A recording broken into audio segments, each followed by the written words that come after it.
estima que existen alrededor de 60.000 personas con discapacidad auditiva en Chile, de las cuales se encuentran los integrantes de la cultura sorda. Pero, ¿por qué se dice cultura sorda? Bueno, citaremos la respuesta de una página web, que es www.culturasorda.org, que es la siguiente. En el mundo viven millones de personas sordas, cuya primera lengua no puede ser una lengua hablada, por lo que adoptan formas alternativas de comunicación visual. Esto las lleva a desarrollar costumbres y valores peculiares, que tienden a convertirse en tradición. Esto es lo que entendemos como cultura sorda. O sea, que desarrollan sus propias culturas y valores. Siguiente, por favor. Antes de iniciar con las presentaciones de los panelistas, hablaremos un poco sobre la historia de la educación de las personas sordas en Chile. La primera escuela pública de sordos en Chile y en Latinoamérica era exclusivamente para varones y fue creada por el presidente de aquel entonces, Manuel Montt, en el año 1852. Según el escrito de dicha creación, esta escuela se formó por la gran cantidad, y cito, como se escribió en aquel entonces, de sordos mudos. 2 años después, en 1854, se creó una escuela para niñas sordas, ambas en Santiago. En el 2011, a lo largo del país ya existían alrededor de 20 escuelas para personas sordas. La primera persona sorda en egresar de la universidad como educador diferencial fue Paula Urtuz, durante los años 90. Siguiente, por favor. Aquí hay algunos porcentajes de términos de estudio, tanto técnico como profesional, o sea, técnico profesional como universitario, de la población de personas sordas en el año 2004, demostrando los bajos porcentajes de egresos de educación profesional de las personas sordas. La primera institución educativa en formar profesores sordos fue la Universidad de Chile, como una especie de mezcla entre 2 carreras, las cuales fueron educación y psicología. Actualmente la UNCE, como una especie de heredera de la Universidad de Chile, sigue educando a futuros docentes sordos. Siguiente, por favor.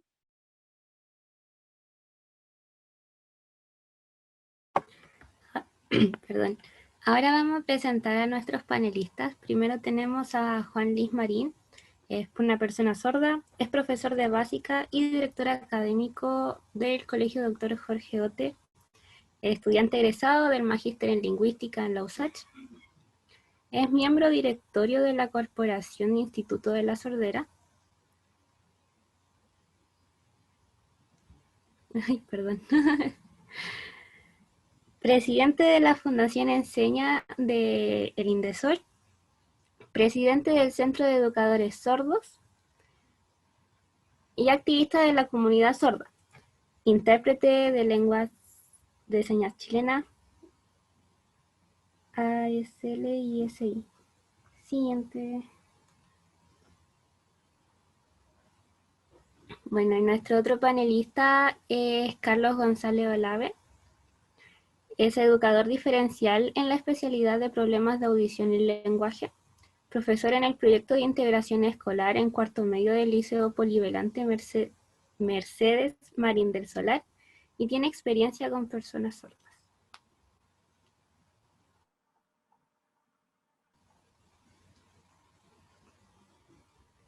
Gracias.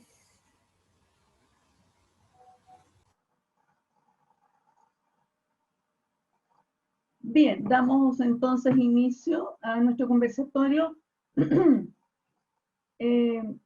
Agradecemos a Juan Luis y a Carlos González su presencia en este evento, dado que son muy relevantes para nuestro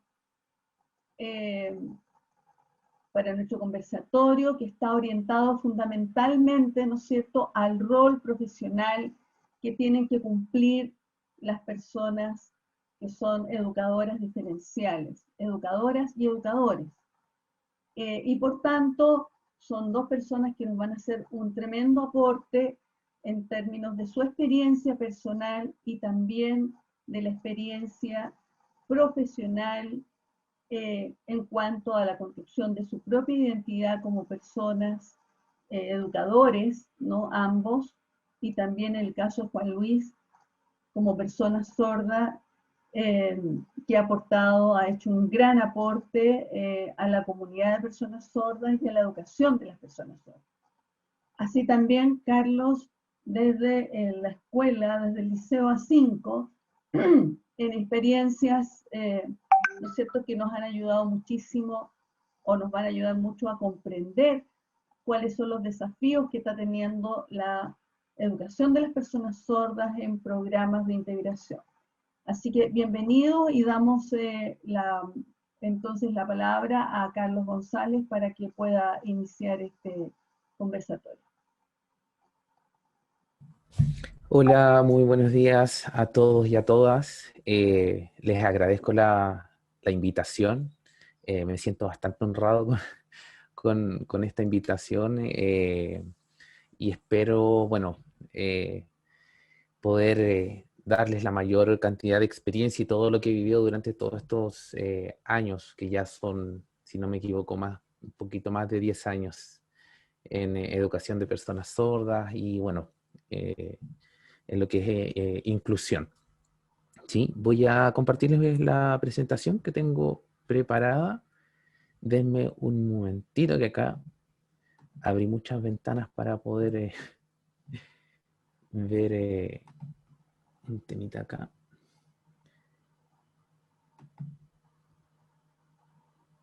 Ahí, ya.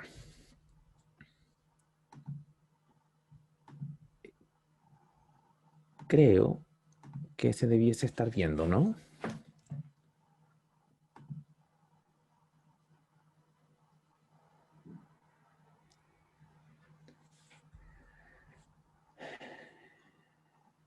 Ya. Entonces, se ve todo, ¿verdad? Sí, si alguien me puede responder, que no los veo tampoco. Sí, se ve. Ya, gracias. Bueno, acá la profesora Patricia me explicó en qué consistía este conversatorio, que era en general en ver un poco el rol de el educador diferencial y su identidad.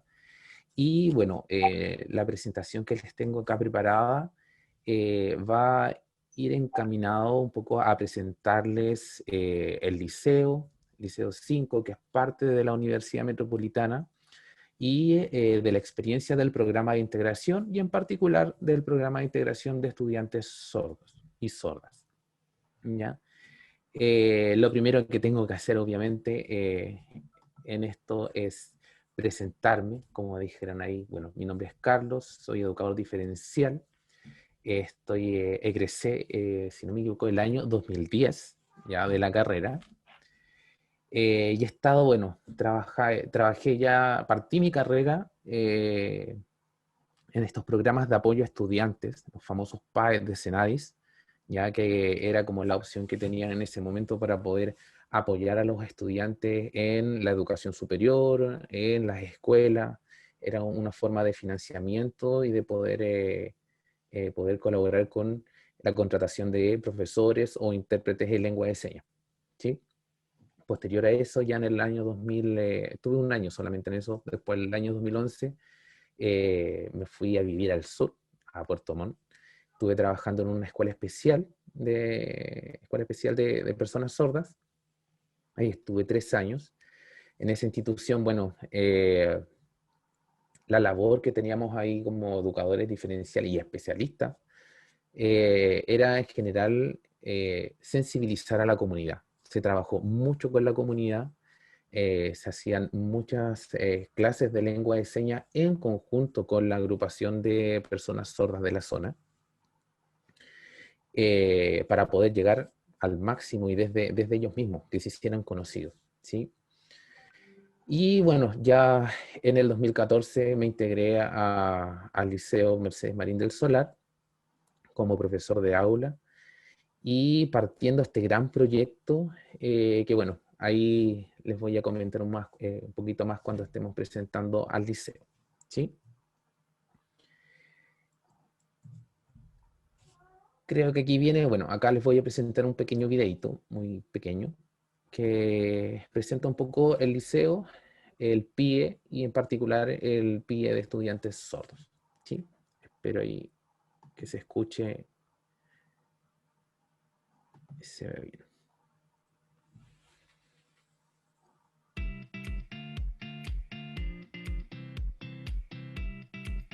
El Liceo Mercedes Marín del Solar A número 5 es un liceo particular subvencionado.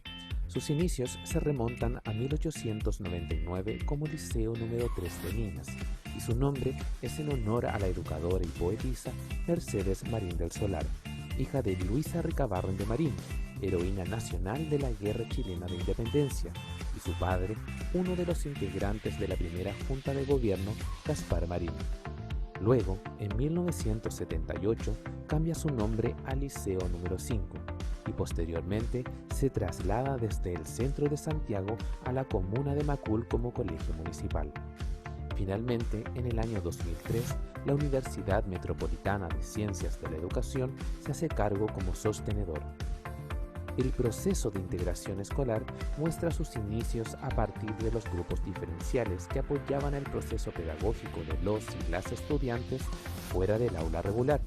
Posteriormente, en el año 2008, se constituye formalmente el Programa de Integración Escolar, estrategia que se desarrolla y que luego de la promulgación del Decreto 170 permite brindar los apoyos pertinentes principalmente dentro del aula regular en colaboración con los docentes de asignatura.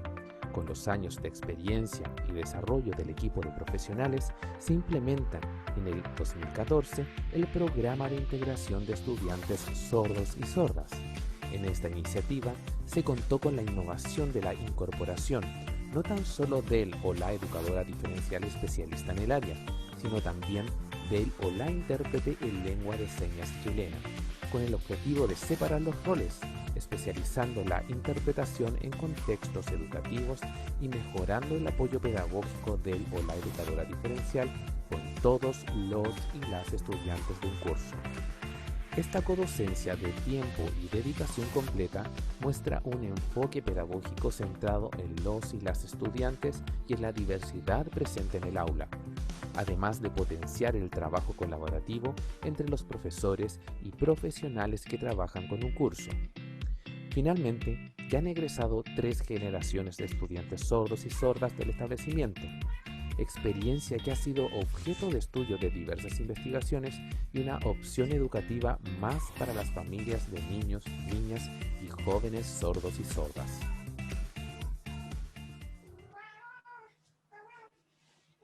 Bueno, ahí les presentaba un poquito qué era nuestro proyecto de liceo. Perdón.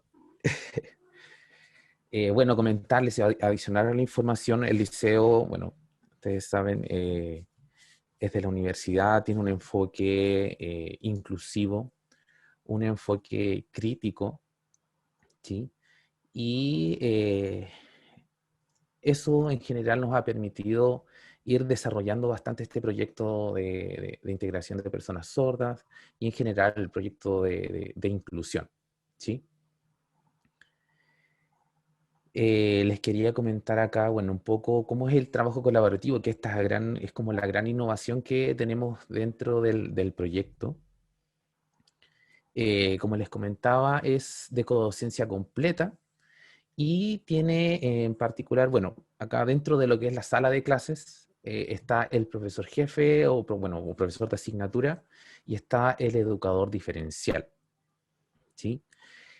Al formarse esta dupla, bueno, es lo que nosotros trabajamos como jefatura, ¿sí? Acá en este liceo y en particular en el proyecto de estudiantes sordos, no trabaja solamente un profesor, sino que siempre está acompañado a través del educador diferencial, ¿sí?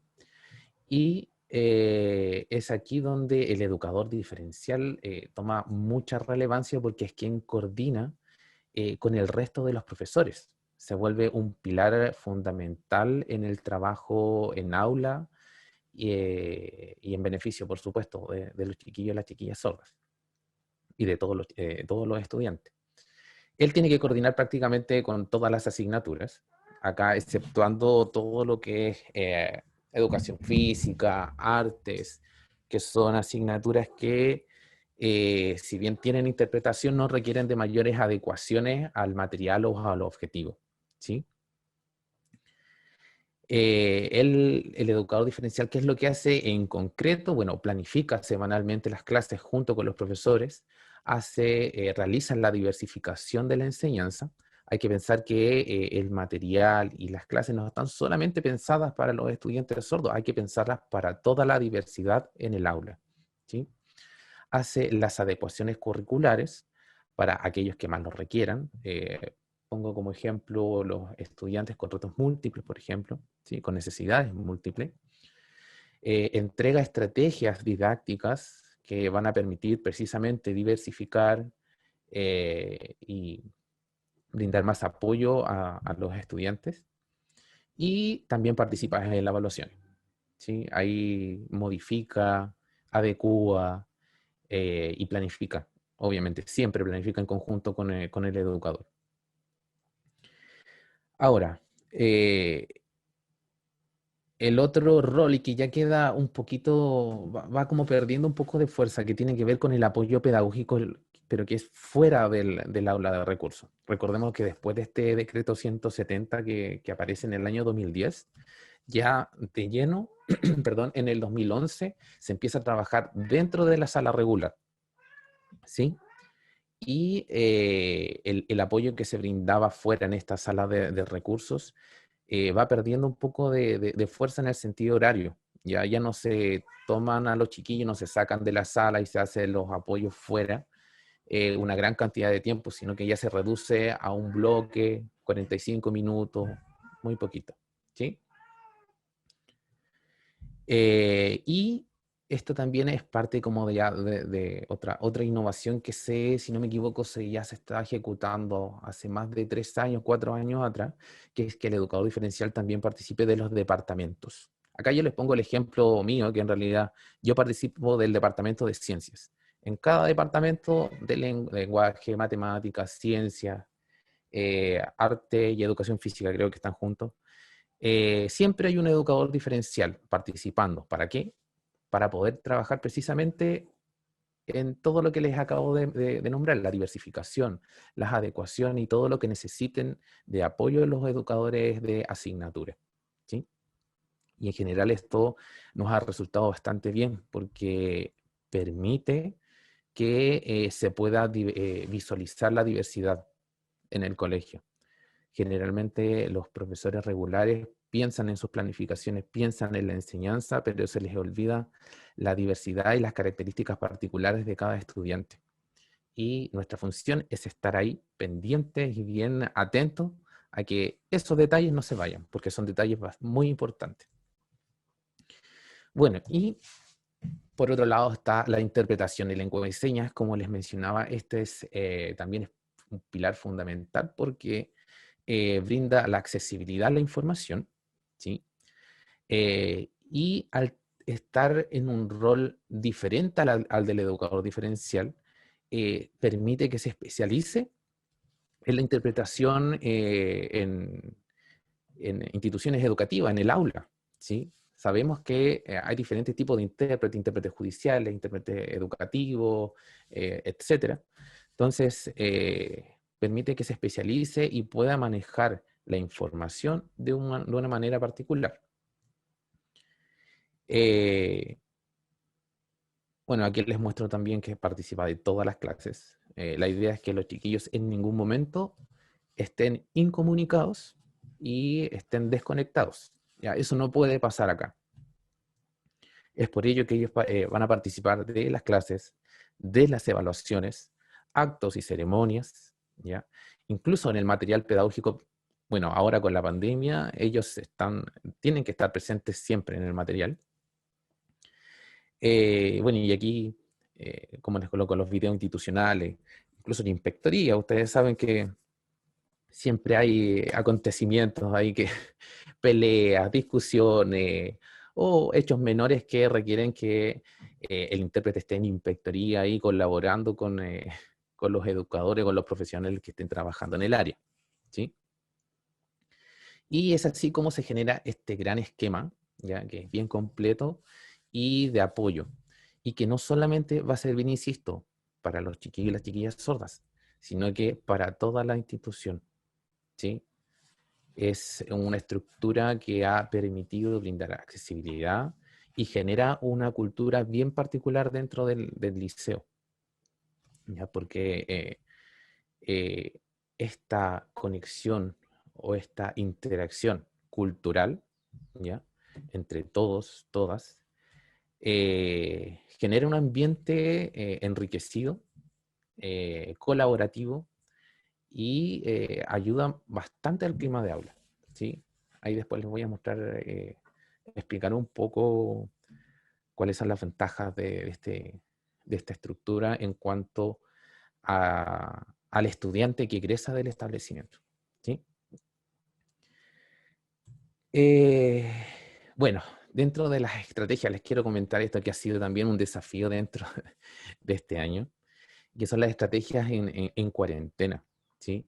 Todo esto que les acabo de mostrar lo tuvimos que reestructurar de una forma, de forma completa, ¿sí?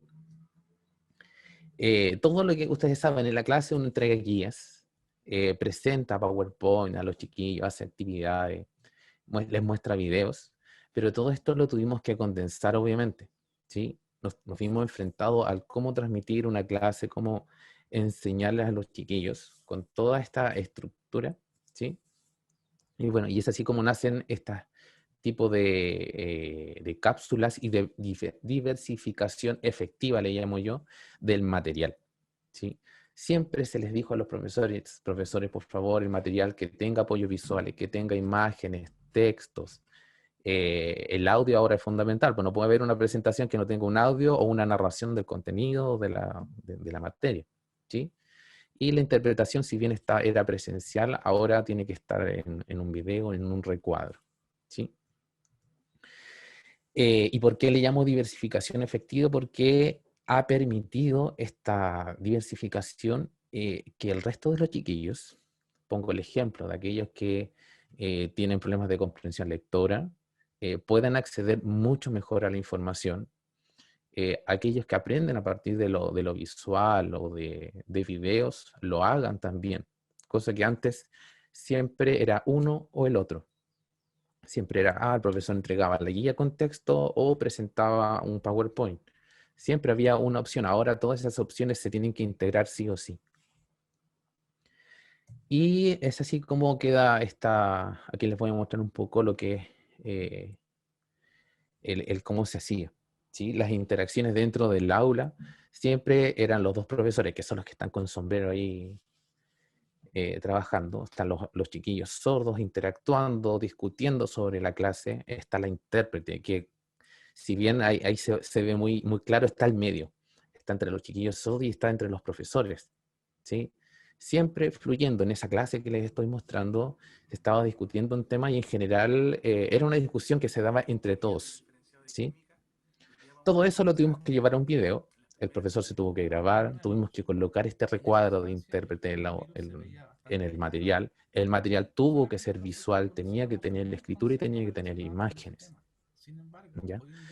Pero en algún momento este material también se tuvo que empezar a cuestionar, ¿sí? Bueno, acá les pongo, me salto esa parte. También las narraciones, los cuentos que en algún momento uno decía, ya chiquillos, lectura para la casa, también se tuvieron que adecuar al material, ¿sí? Tuvimos que prepararlo, leerlo, interpretarlo. Y como conclusión, al final no ayudó, insisto, a los chiquillos sordos, sino que los ayudó a todo el curso en general, ¿sí? Tuvimos buenos resultados. Ahora, como les comentaba, esto también tiene una crítica que tuvimos que ir mejorando. ¿Por qué el intérprete tiene que ir en ese cuadrito tan pequeño en una esquina?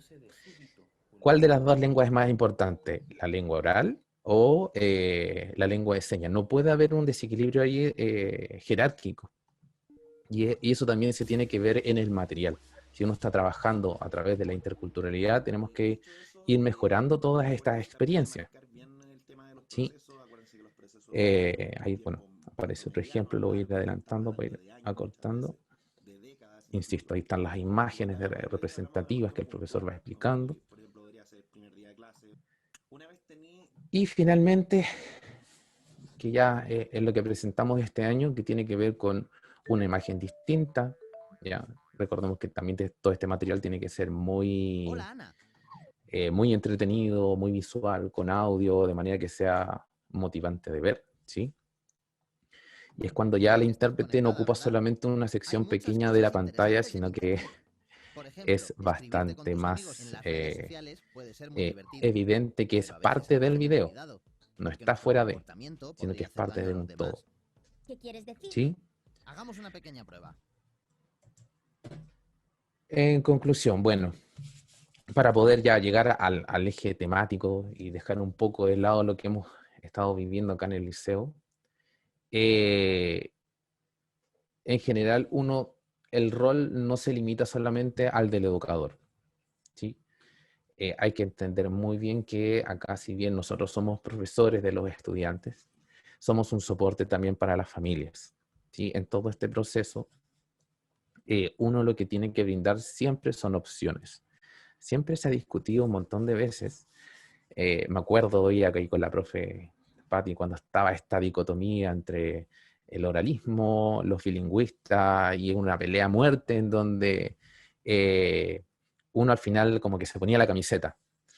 Pero eso también, desde un punto de vista de ayuda a las familias, estaba equivocado. ¿En qué sentido? Porque uno en realidad, uno no es quien decide lo que quieren las familias. Uno es el puente que tiene que informar de cuáles son las opciones que tiene la familia. Y es así como uno tiene que saber decir, ¿sabe qué? Existe esta corriente que es oralista, está la comunicación, el TAF, terapia auditiva verbal, que también es una opción, está el bilingüismo, y así, todo. Está la integración también, las escuelas especiales, hay un montón de enfoques. Y eso uno lo tiene que saber transmitir. Tiene que ser uno muy objetivo porque uno no puede decidir por las familias, ¿sí?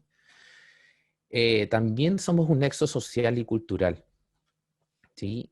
Nosotros somos un puente también. Les voy a contar una anécdota. Me acuerdo que en el liceo una vez hubo una discusión entre los chiquillos sordos y un grupo de estudiantes del liceo. Y no entendíamos por qué se habían peleado, ¿ya? Y uno de los chiquillos, no de los sordos, de los oyentes, nos dice, es que me miró feo. Y yo, todos nos golpeábamos así en la cara, pero ¿cómo te miró feo? ¿A qué quiere decir? Pero si me está mirando, mire, me está mirando feo.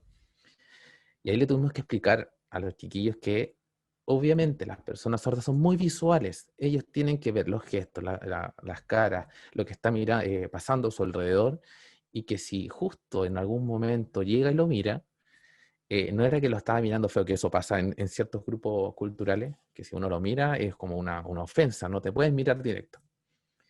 Y explicando esto, y explicándole también a la persona sorda, mira, ten cuidado, que ellos lo toman como una ofensa, al otro grupo diciéndole, los chiquillos son sordos, tienen que ver, son visuales, no sé qué.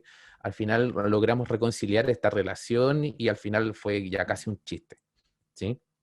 Pero somos un puente, nosotros tenemos que saber explicar y poder transmitir a ambas culturas los elementos, cosas que se puedan interactuar de forma saludable, ¿sí? También sabemos que en algún momento y en algunas escuelas somos también intérpretes en lengua de señas. Por ello, nosotros tenemos que ser en parte expertos en el español escrito y expertos en la lengua de señas, porque esto tiene que fluir. No podemos no conocer esta área, ¿sí? Y bueno, sobre todo, tenemos que ser unos expertos en eliminar barreras de aprendizaje. Nosotros somos los guardias, ¿sí? Que tenemos que estar visualizando ahí cualquier barrera, cualquier elemento discriminatorio que pueda estar afectándoles a estudiantes, ¿sí? Y es ahí nuestra expertise. Y en el trabajo colaborativo, nosotros no podemos trabajar solos, para nada, en ningún momento. Y es algo que ya está establecido, por ejemplo, en el Liceo 5, de que allá nadie trabaja solo, siempre está acompañado, ¿sí? Y es así como también, no sé, siempre pongo el ejemplo del, ¿cómo se llama? Del prevencionista de riesgo, en donde dicen, y el ingeniero en construcción dice, pero ¿y qué me va a estar asesorando de lo que es la prevención de riesgo si yo conozco mi área y no sé qué? No tiene que ver con eso. El prevencionista es el que visualiza todo el campo, igual que nosotros. Tenemos que ver cuáles son las barreras, cuáles son los riesgos. Y el ingeniero obviamente es el experto, es el que sabe de las matemáticas, de la construcción, de no sé qué. Es la misma analogía para la educación. El profesor especialista de asignatura, él conoce el currículum, se lo sabe de memoria, él conoce la didáctica, pero nosotros somos aquellos que visualizamos todas las barreras que podemos enfrentar dentro de la sala, ¿sí? No hay ningún colegio que no tenga barreras de aprendizaje, siempre las hay. Y nosotros tenemos que saber visualizarlas y saber trabajarlas con nuestros colegas, ¿sí? Saber decir, mira, podríamos cambiar esto por esto otro, ¿por qué no se enseña esto primero y después esto otro? ¿Por qué no implementamos esta imagen? ¿Por qué no sé qué? Todos estos pequeños detalles son los que van a ayudar a que el contenido, las habilidades y todo el proceso educativo le llegue a los estudiantes, ¿sí? Entonces, por eso encontré relevante decir que éramos unos expertos en el trabajo colaborativo, porque lo somos, ¿sí? No podemos trabajar solos en ningún lado. Y para poder ya terminar, aquí anoté algunos desafíos, ¿ya? Que también ahí me pidió la profesora, me explicó un poco en esta presentación. Y tiene que ver principalmente con la democratización de la educación. ¿Qué quiero decir con esto? Todos los procesos educativos desde ya antaño, hace mucho tiempo, siempre los dirigen, siempre los están imponiendo. Pero ya se ha visto bastante, hay investigaciones incluso en donde si yo logro un consenso de qué, cómo, a través de qué voy a enseñar, ¿sí? Y a quién le voy a enseñar también, los procesos resultan mucho mejores. En el liceo, y siempre voy a poner de ejemplo el liceo, porque ya llevo 8 años trabajando en él, es muy distinto cuando uno le dice al estudiante, ¿sabes qué? Estas son tus evaluaciones y tenemos pruebas en tal fecha, no sé qué, a decirle, chiquillos, tenemos toda esta diversidad de evaluaciones, elijan ustedes. ¿Qué es lo que les gusta más? ¿Sí? ¿O qué quieren que enseñemos primero, que pasemos? ¿Qué materia queremos que pasemos primero? Cuando hay una participación activa de ellos, cuando ellos son los que eligen, cuando ellos son los que introducen también elementos dentro del proceso educativo, como por ejemplo la cultura, la lengua y todo lo que se les pueda ocurrir, el proceso es mucho más enriquecedor. Y nosotros también tenemos que saber visualizar y trabajar con eso, ¿sí? Generalmente cuando llegamos a los colegios a trabajar, uno asume la cultura y la estructura que tienen los establecimientos, pero siempre nosotros tenemos que ir plantando una semillita ahí para poder ir cambiando esas realidades. ¿Sí? No nos podemos quedar estáticos, porque si no, así es como los proyectos van muriendo, el trabajo termina siendo frustrante, degradante, entonces siempre tenemos que ir trabajando en eso. También coloco la enseñanza del español escrito, pero desde la perspectiva de los estudiantes sordos, ¿sí? Todavía sigue siendo un desafío que nuestros estudiantes escriban de forma, que sean expertos en la escritura del español, ¿sí?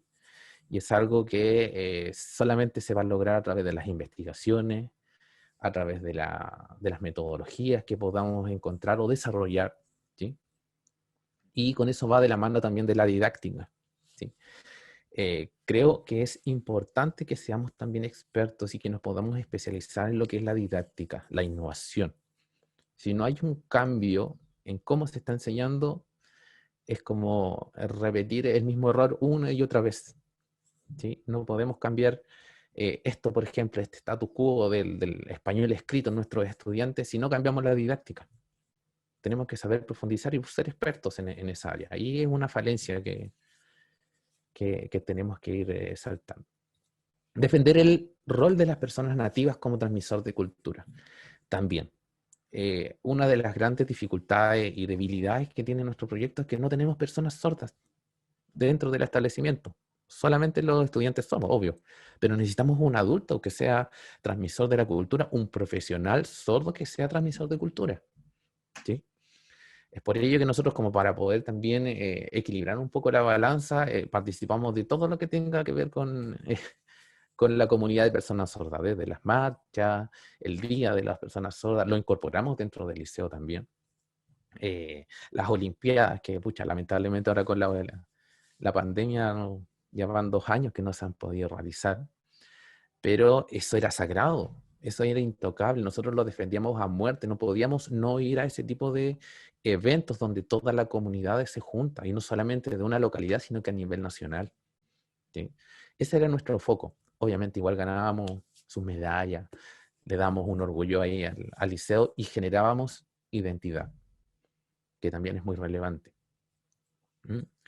Y el trabajo colaborativo. Como les decía, nosotros tenemos que ser expertos, pero también tenemos que irnos especializando en el área, mejorando cada vez más, porque siempre nos equivocamos también, ¿sí?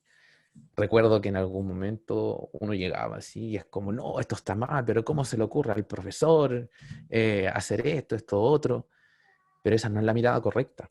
Uno tiene que ser bastante humilde en ese sentido y saber qué rol le corresponde o hasta dónde uno tiene que intervenir.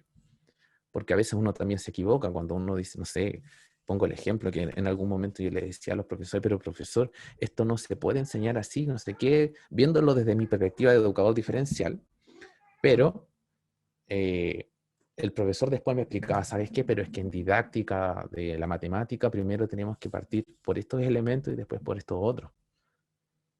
Y ahí es cuando uno dice, chuta, tenía razón el profesor, ahí metí la pata, tengo que saber asumir también.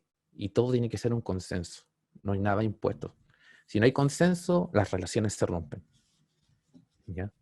Entonces es lo más importante, el trabajo colaborativo y irlo perfeccionando.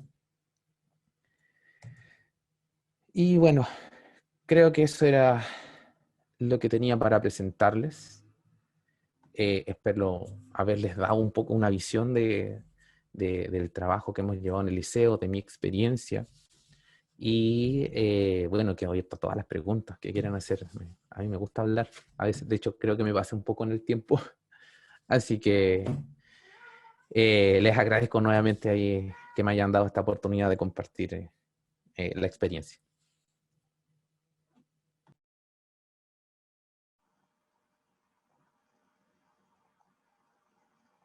Muchas gracias, Carlos, por tu aporte. De verdad, es un privilegio tenerte acá. Son muchos años de experiencia y lo importante es que han tenido la humildad y también la capacidad crítica para poder ir mejorando día a día el trabajo que se ha hecho en el liceo, que sin duda ha sido un tremendo aporte a la educación de las personas sordas que están integradas, ¿no es cierto?, que han querido ellos y sus familias integrarse a los programas, ¿no es cierto?, de educación regular en colegios con programas de integración. Así que agradecemos y dejamos las preguntas entonces abiertas para que puedan emerger de las... tenemos un par de personas, ¿no es cierto?, del equipo que están encargadas de recoger, ya sea por el chat o ya sea por directamente levantando la mano para que puedan efectuarse las preguntas. Compañeras de la sección, ¿estamos preparadas con las preguntas? ¿Hay preguntas? Hola, buenos días y buenos días a todos. En el chat tenemos una pregunta de César que dice que en el principio usted habló sobre diversificación de la enseñanza y además sobre las estrategias de enseñanza y quiere saber en qué se diferencian. Ya. Bueno, las estrategias son las formas en cómo yo voy a enseñar, ¿sí? De hecho, ahí Siempre discutimos, ¿es una metodología o una estrategia, o la estrategia es la metodología? Hay una discusión bien en lo que es la literatura, pero en realidad es cómo yo voy a enseñar, ¿sí? La diversificación tiene relación con todas estas estrategias que yo voy a utilizar para que la habilidad, el contenido les llegue a los estudiantes. Acá nosotros utilizamos como herramienta el diseño universal de aprendizaje, el DUA. Si ustedes han visto esta tablita que entrega esta fundación, el CAST, ¿ya? En donde hay distintos elementos que ayudan a diversificar esta enseñanza. Desde la relevancia del contenido, ¿ya? Donde yo tengo que saber explicarle a los chiquillos y los estudiantes por qué es importante aprender una asignatura, un elemento, una unidad, ¿sí? Hasta la forma en que lo voy a enseñar, trabajando quizás con las funciones cognitivas, en donde yo tengo que saber mantener la atención de los estudiantes, mantenerlos enfocados en un elemento para que no vean un todo, sino que una parte. Todo eso, todos esos elementos son parte de la diversificación. Entre más elementos yo considero, a más estudiantes voy a llegar, ¿sí? Por eso siempre se habla de la enseñanza, no de algunos, sino que para todos. ¿Ya? Esa es como la gran diferencia. La estrategia es el cómo voy a enseñar, y la diversificación son todas las estrategias que yo voy a ocupar para poder llegar a la mayor cantidad de estudiantes. César dice que perfecto, muchas gracias. Aquí Priscila Peter nos comenta otra pregunta y dice, en el liceo se presentan diversos docentes trabajando colaborativamente para integrar a los niños y niñas sordas. Mi pregunta es, ¿al resto de los estudiantes también se les enseña lengua de señas chilena para que puedan comunicarse con sus compañeros? Y agregándole a la pregunta de Priscila, me gustaría saber qué pasa también con los profesores y con los docentes y funcionarios del establecimiento. Ya. Bueno, sí, en el liceo hay un proceso de sensibilización que desde sus inicios se hacía desde séptimo básico, ¿sí? Porque los chiquillos sordos llegan en primero medio. Entonces, desde séptimo se iba presentando la idea a los chiquillos de que iban a tener compañeros sordos y sordas, de que iban a aprender lengua de señas. En octavo se volvía a trabajar esos elementos, pero ya enseñándole, haciendo talleres de lengua de señas. Incluso se implementaron talleres en toda la básica, ¿ya?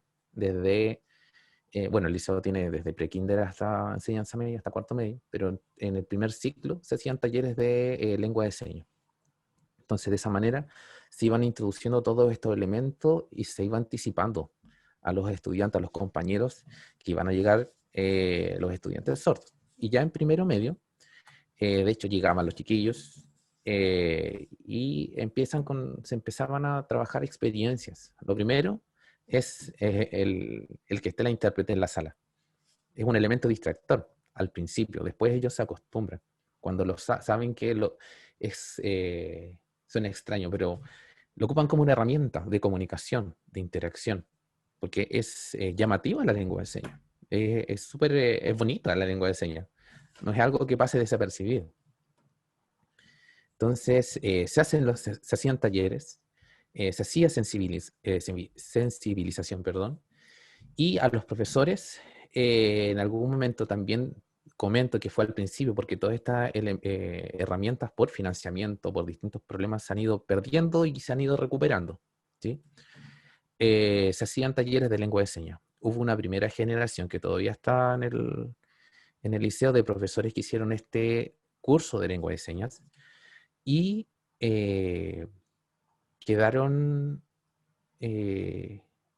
puedo decir que fue satisfactorio, porque aprendieron lengua de señas a un nivel comunicativo, se pudieron desempeñar o desenvolver también con la comunidad desde lo más básico, y obviamente ellos, como ya tienen una base, pueden ir perfeccionándose. Y entre más se relacionaban con la comunidad de estudiantes sordos y sordas del liceo, más iban desarrollando su lengua de señas, ¿ya? Y de la misma forma pasó con los compañeros. Tenemos ya chiquillos que egresaron del liceo, pero que son muy hábiles en comunicarse a través de la lengua de señas. Incluso conocen vocabulario que en realidad es parte de lo que conocen nuestras colegas, las intérpretes, pero ellos lo manejaban al revés y al derecho. Bueno, y eso tiene que ver con la plasticidad cerebral de la juventud, que en realidad adquieren elementos de forma muy, muy natural y muy rápida. Y obviamente, bueno, también se involucraban. A veces los chiquillos ya llegaban a ese punto en donde decían, ya, mira, tengo reunión en la asociación, y llevaban a sus compañeras a la asociación de sordos y participaban de actividades. Entonces es un proceso que parte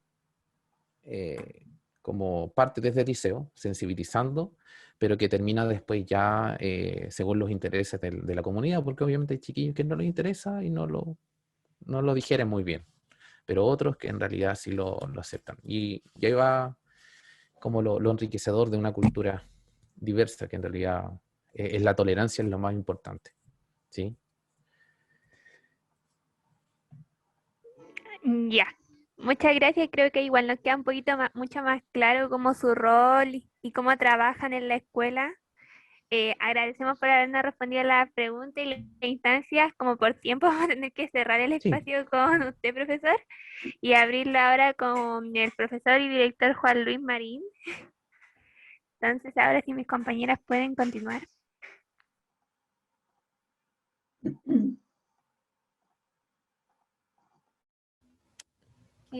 Damos las gracias nuevamente al profesor Carlos y también a la gente que participó. Ahora damos la bienvenida al panelista, el director y profesor Juan Luis Marín, para que pueda dar su presentación.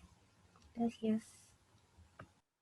Sí, igual quedan algunas preguntas ahí, Carlos, que no vamos a alcanzar a ver, si las puedes ver en el chat y en algún minuto, si puedes, alcanzas, porque sabemos que tienes clases, así que a ver si te las vamos a hacer llegar, porque efectivamente ha sido muy interesante tu aporte y tu experiencia, y probablemente van a salir muchas preguntas que van a ser muy aportadoras para la formación de nuestros y nuestras estudiantes. Así que muchas gracias por tu participación. Sabemos que te tienes que retirar probablemente a tus funciones de profesor en el liceo. Muchas gracias. Gracias a ustedes.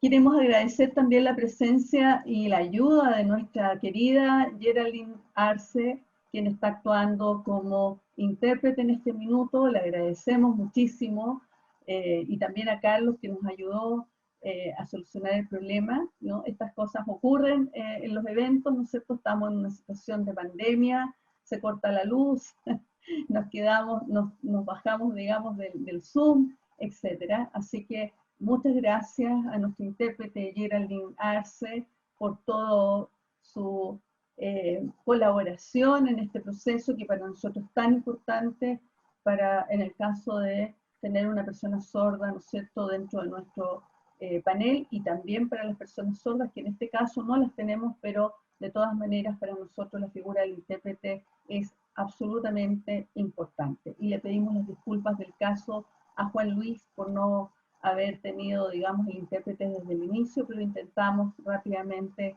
solucionar este problema. Muchas gracias.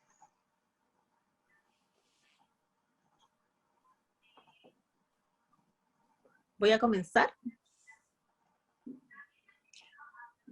Hola, Carlos, un gusto verte, volver a verte. Qué linda tu gata. Igual volver a ver a Geraldine, me alegra mucho. Antes nos veíamos todos los días, pero ahora por la situación es muy complejo.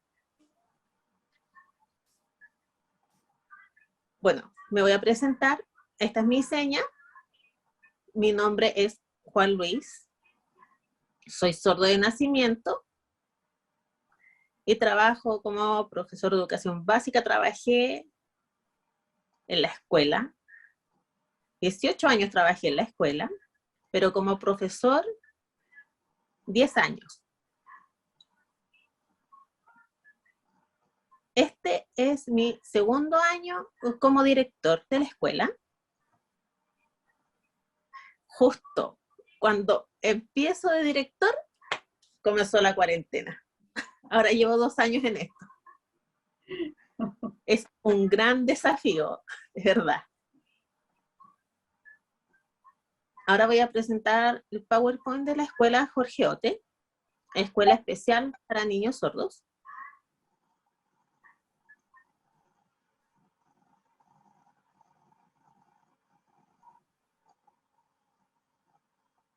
Se demora un poco.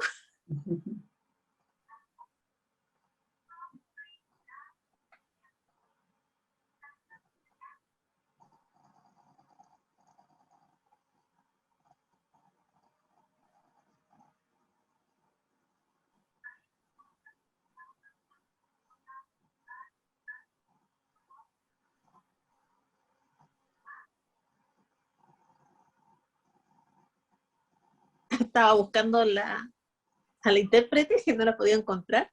Ahora sí nos podemos ver. Primero, agradecer por la invitación a este conversatorio. El tema es muy interesante sobre la educación de las personas sordas.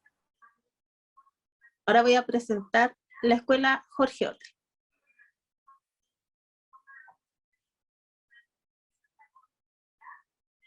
Es el Instituto de la Sordera, es el responsable, es el sostenedor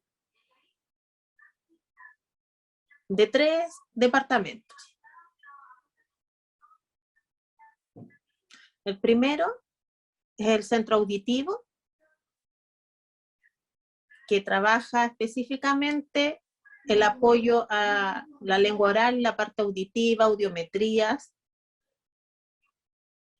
Segundo departamento es el centro de investigación de la educación de las personas sordas, y el tercero es la escuela Jorge Ote.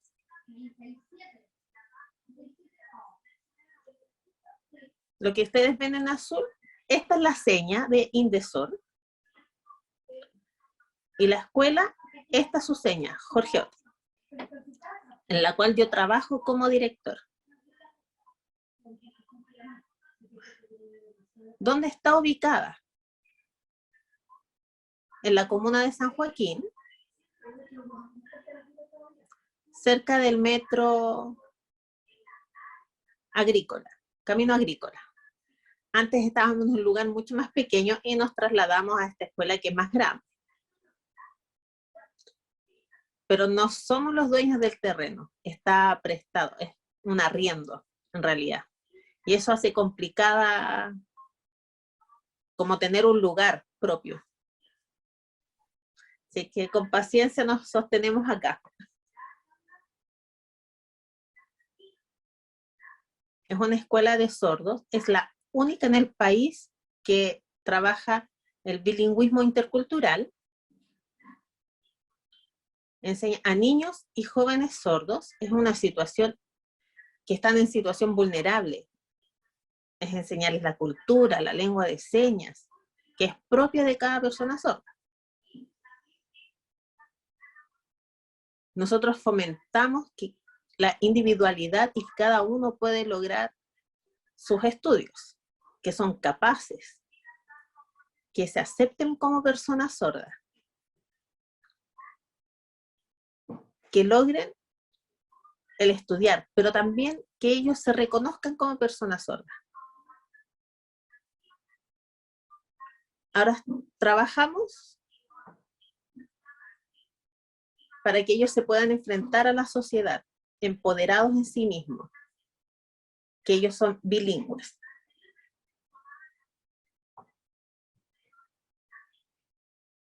Nosotros en la escuela tenemos 113 estudiantes, alrededor de 113 estudiantes. Ha ido subiendo, porque antes teníamos poquitos. De a poco ha ido subiendo este número.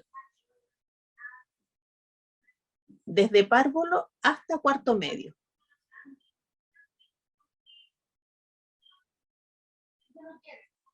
La mayoría tiene una situación económica compleja, la mayoría de los estudiantes, y viven lejos de la escuela. Algunos, por ejemplo, viven en Santiago, pero también fuera de Santiago.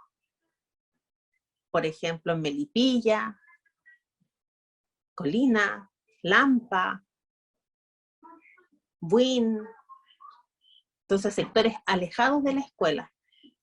En San José de Maipo.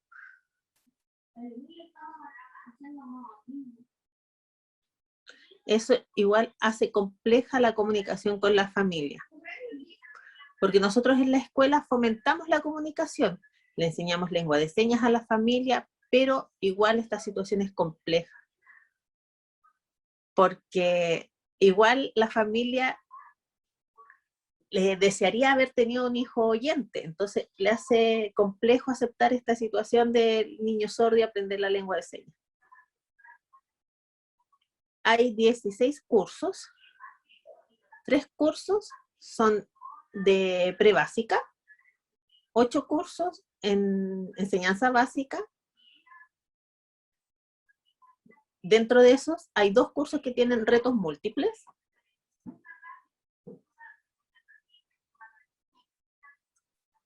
Ahora, el tema del retos múltiples, nosotros estamos tratando de ver que se integren a los otros cursos, viendo el tema del decreto 83. Y hay 4 cursos de enseñanza media. Un taller laboral. Algunos estudiantes no pueden ingresar a la educación media, es muy complejo, entonces se derivan al taller laboral. No sé, ahí aprenden habilidades para la vida, para un trabajo. Entonces, ese tipo de orientación se da ahí en el taller laboral.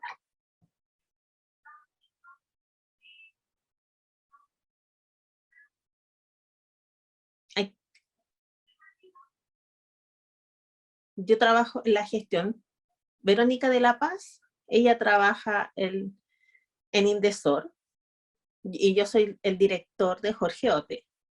Y Jesús es el jefe de UTP. Entre los 3 manejamos la gestión de la escuela. Más el equipo de profesores que tenemos para párvulo y toda la enseñanza media y básica.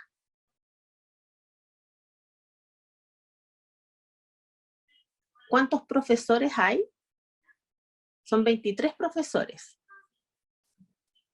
13 profesores son educadores diferenciales.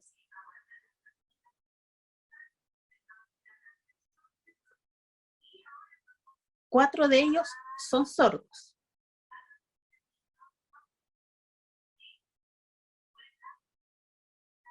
3 coeducadores que trabajan dentro de como del PIE. Esos son recursos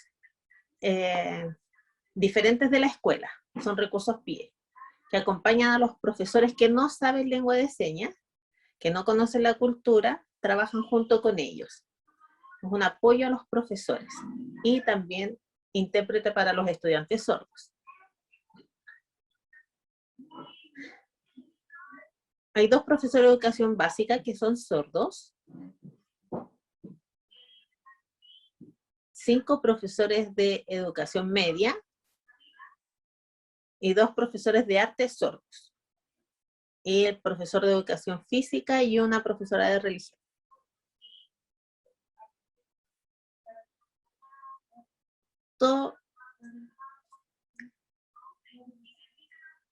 Son 16 profesionales que trabajan conjuntamente.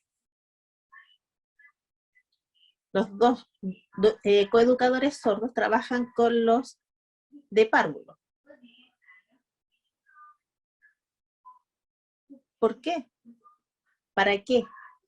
Para transmitir la cultura, la comunicación, la lengua propia de las personas sordas. Entonces, eso hace los coeducadores, transmitir. Los inspectores también son sordos. Hay fonoaudiólogo. Por ejemplo, si los estudiantes sordos quieren aprender a hablar, a modular mejor, van donde el fonoaudiólogo a trabajar esta parte. Hay 2 psicólogos.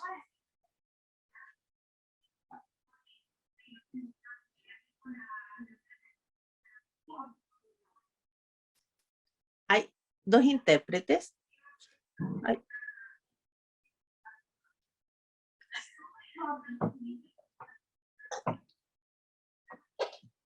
Lo siento, batería.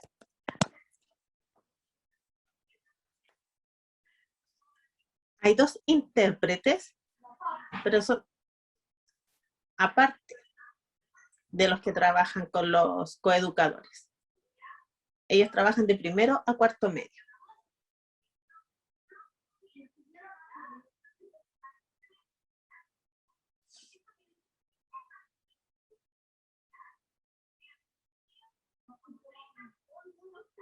Tenemos apoyo de distintas empresas, universidades, que trabajamos a través de convenios con ellas. Bueno, uno es la UNCE, que ellos van a hacer prácticas profesionales o prácticas intermedias. También con la Universidad Católica vienen a hacer algunas prácticas a la escuela, la Universidad de Chile, la Universidad San Sebastián, la Universidad SEC, la de los Andes. ¿Cuál es el objetivo de ellas? Vienen a hacer prácticas fonoaudiológicas acá.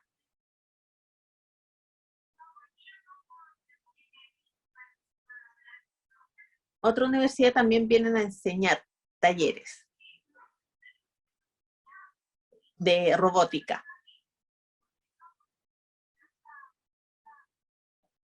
Y también trabajamos junto con la Universidad de Gallaudet, que ellos nos enseñan cómo mejorar la calidad de la educación para las personas sordas. También tenemos otras alianzas con distintos colegios.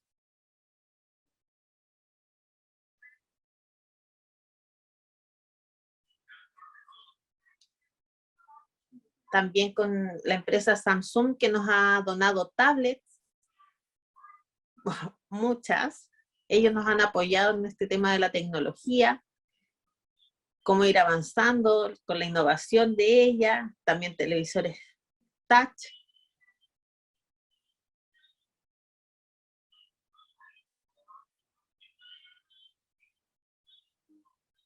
Con la Fundación América Ayuda también. Tenemos contacto con ellos y nos entregan recursos a la escuela para poder hacer una mejor gestión. También con la Fundación Enseñas, tiene una alianza con el Instituto de la Sordera, que recauda fondos para distintos financiamientos.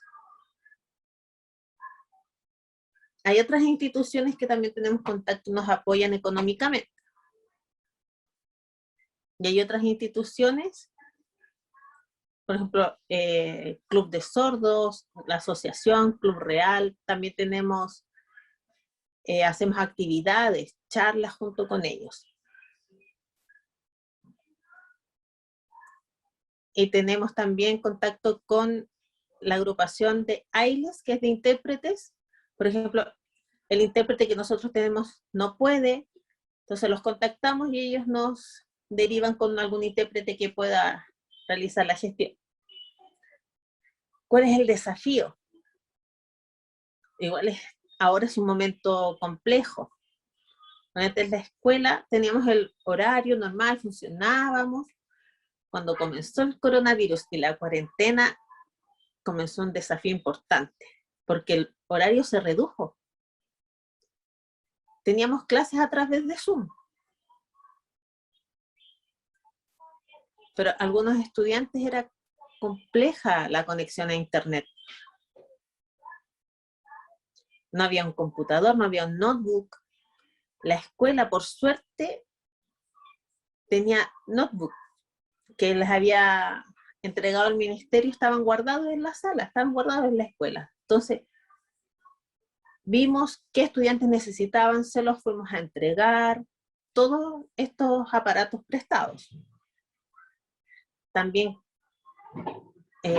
compramos bandas anchas para poder agilizar la conexión. Entonces, ahora la escuela tiene un nuevo correo institucional propio de la escuela, lo cual hace más fácil la conexión. Hay una plataforma donde enseña la escuela, donde se suben videos, pueden descargar las clases, y ahí pueden ir subiendo todos los trabajos. Se llama PAR, esa es su seña. Es otra escuela que nos apoyó con esta plataforma. Así que le agradecemos a esa otra institución. Los estudiantes de nuestra escuela son felices. ¿Por qué? Porque hay una comunicación efectiva. Ven que los sordos adultos se pueden comunicar, los ven como modelos. Hay 10 personas sordas adultas aquí en la escuela. Ellos tienen el derecho, saben que su educación tiene que ser en lengua de señas.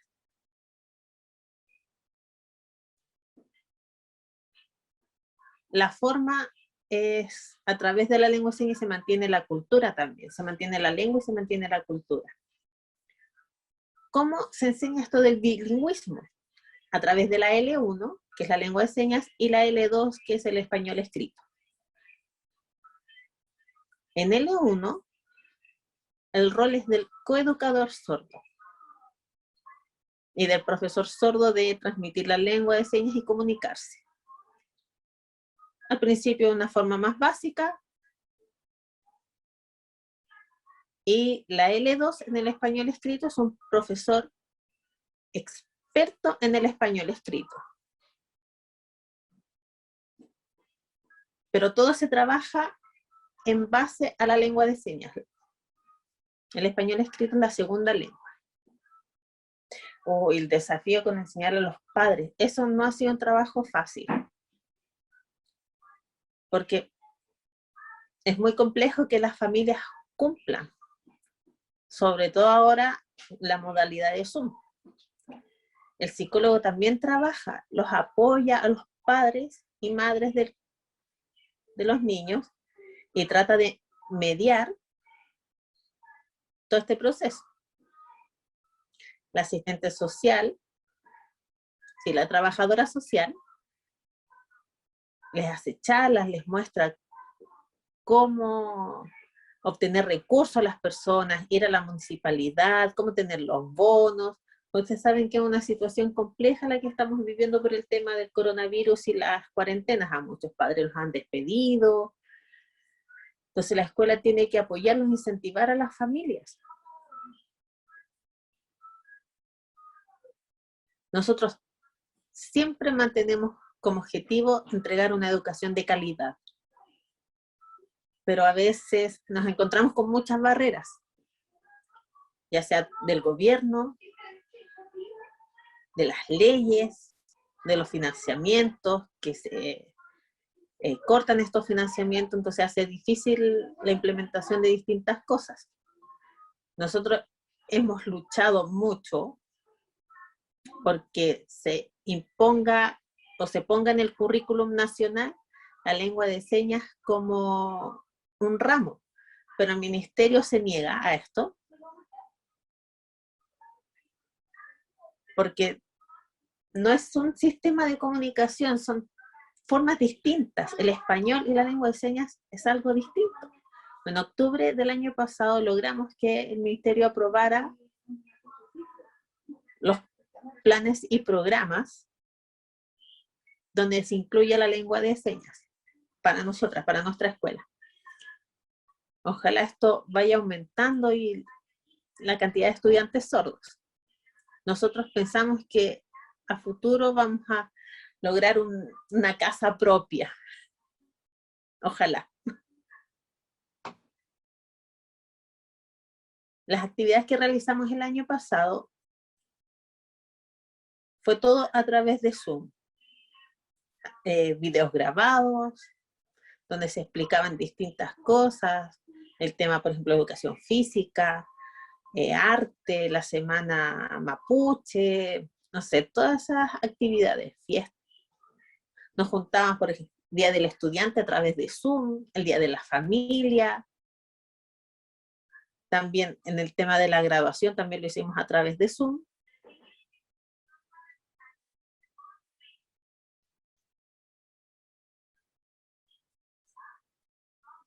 Teníamos Zoom todos los días nosotros. Algunos profesores sabemos que estaban muy cansados porque estar frente al computador es provoca un gran cansancio. Los estudiantes también se ponían ansiosos, algunos molestos. Cambiamos la modalidad. Teníamos una vez a las, parábamos una semana. Perdón. Ahí veían charlas, veían videos. Entonces, así fuimos alternando las clases.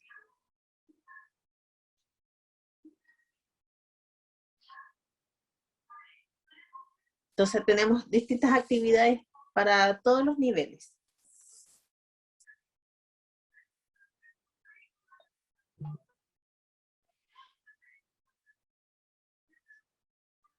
¿Cómo compartimos dentro de la escuela? Porque es importante generar ese vínculo con los profesores, con los estudiantes. Necesitamos mantener ese vínculo de confianza, también con las familias. Es importante mantenerlo, porque así los niños se van a sentir mucho mejor dentro de la escuela. El año pasado trabajamos mucho, años anteriores, y logramos esto.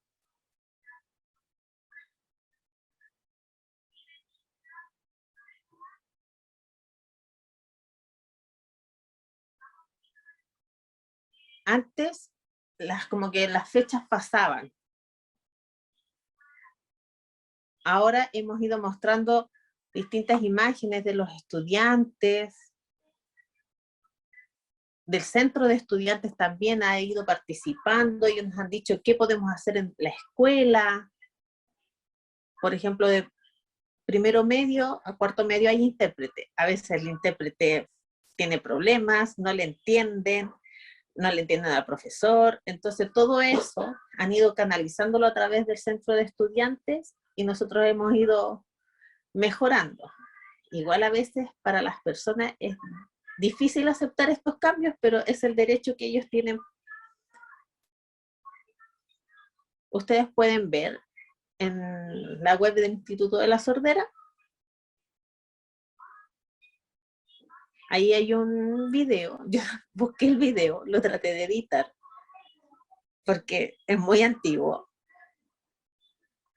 Es de hace 3 años. Del canal 11 en Chilevisión. Ahí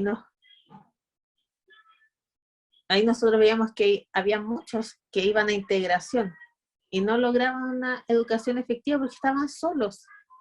No había comunicación. Acá en la escuela hay personas sordas con las cuales se pueden comunicar.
Bueno, esa fue la presentación. Muchas gracias a todos. Si tienen alguna duda, alguna consulta.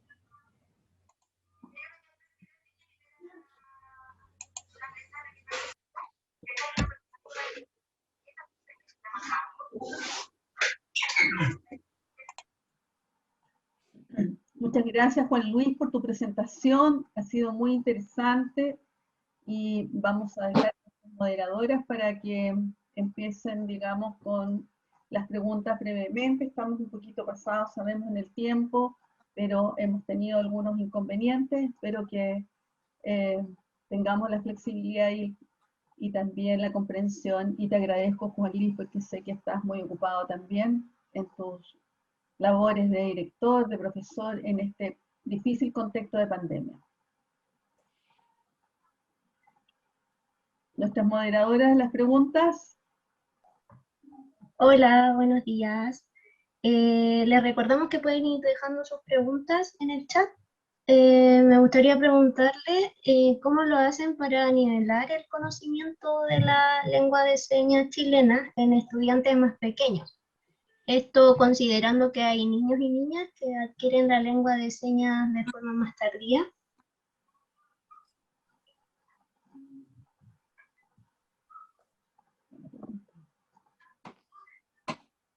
Muy buena la pregunta. Bueno, lo más importante es ver la diferencia de los niveles de los estudiantes y enfocarnos individualmente. No significa que a todos les vamos a enseñar lo mismo y que todos van a ser iguales. No, vamos respetando el desarrollo que tiene cada uno.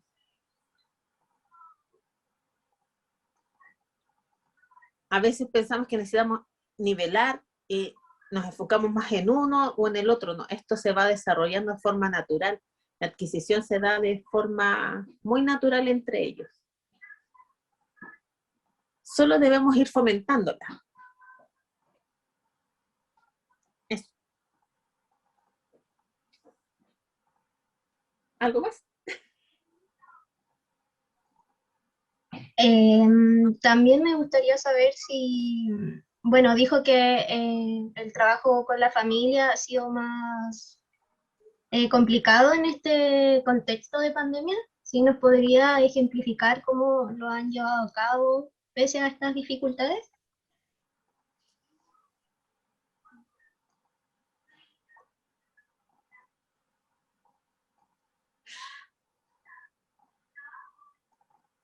Hoy hemos tratado muchas cosas y han fracasado, de verdad. Ninguna ha sido exitosa al 100%. Porque hay algunas familias, no sé, 10 familias, sí, que aceptan la lengua de señas, la aprenden, aceptan a su hijo sordo. El 80% no acepta esta situación. Lo dejan de lado o lo sobreprotegen también. Entonces no existe una comunicación. Yo he visto que las personas sordas dentro de su familia sufren mucha discriminación. Hay audismo, mucho audismo. Pero la familia, cuando viene a la escuela, nosotros les explicamos, les mostramos, la familia entiende, pero no toma la conciencia, no realiza este cambio. Entonces hacemos charlas, hacemos talleres y no logramos una conciencia por parte de la familia. Hay otras familias, cuando su hijo sordo crece, se dan cuenta tardíamente de que es una persona sorda. Cuando niños no lo veían así. Como que esta comprensión llega tarde. Ahora hemos tratado de hacerlo por Zoom. Hicimos una primera charla. 30 familias participaron. La segunda charla se redujo a 16. Ahora la tercera participaron 8 o 7 familias. Como que no tienen tiempo, no les interesa participar, entonces todos esos factores influyen. Aquí en Chile no hay un gobierno que apoye a las familias en esta situación. El colegio trabaja solo. No hay políticas desde el gobierno, que manden desde el gobierno para dar un apoyo a las familias. Por ejemplo, buscar una ayuda, algún trabajo para mejorar su situación, no hay nada. Se desligan de ellos. Por eso es complejo.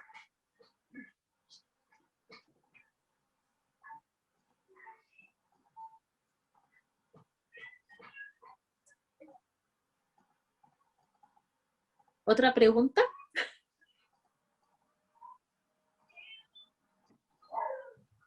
Me parece que por temas de tiempo tendríamos que ir cerrando.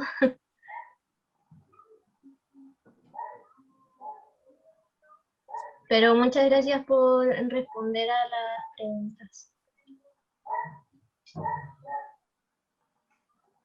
Probablemente, Juan Luis, van a haber muchas otras preguntas y a ver si te las hacemos llegar, porque por supuesto hoy día van a empezar los grupos, digamos, a hacer investigaciones, ¿no es cierto?, trabajos de investigación en torno a las personas sordas, a su educación y al rol del educador diferencial y a todos los desafíos que tiene hoy día. Así que te agradecemos muchísimo por todo el aporte tan significativo que ha tenido esta experiencia, que ha ido creciendo y tomando mucha fuerza, y ha sido un tremendo aporte a la comunidad de personas sordas y a sus familias, ¿no? Así que para propiciar un mejor futuro y sembrar, ¿no es cierto?, una mejor expectativa para todos los niños, niñas y niñas sordos que están jóvenes, hoy día tienen la media, y eso ha sido un tremendo aporte, ¿no? Es el primer colegio en Chile que tiene la media en educación bilingüe y cultural o intercultural. Así que muy agradecido por venir a contar la experiencia y de verdad ha sido un tremendo aporte para todos nosotros y nosotras que estamos trabajando, ¿no es cierto?, desde la universidad.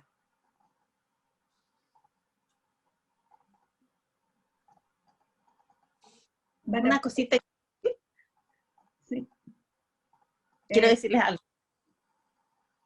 Y lo más importante para ustedes como futuros profesores de educación diferencial, nosotros como Escuela de Sordos, en los proyectos de integración,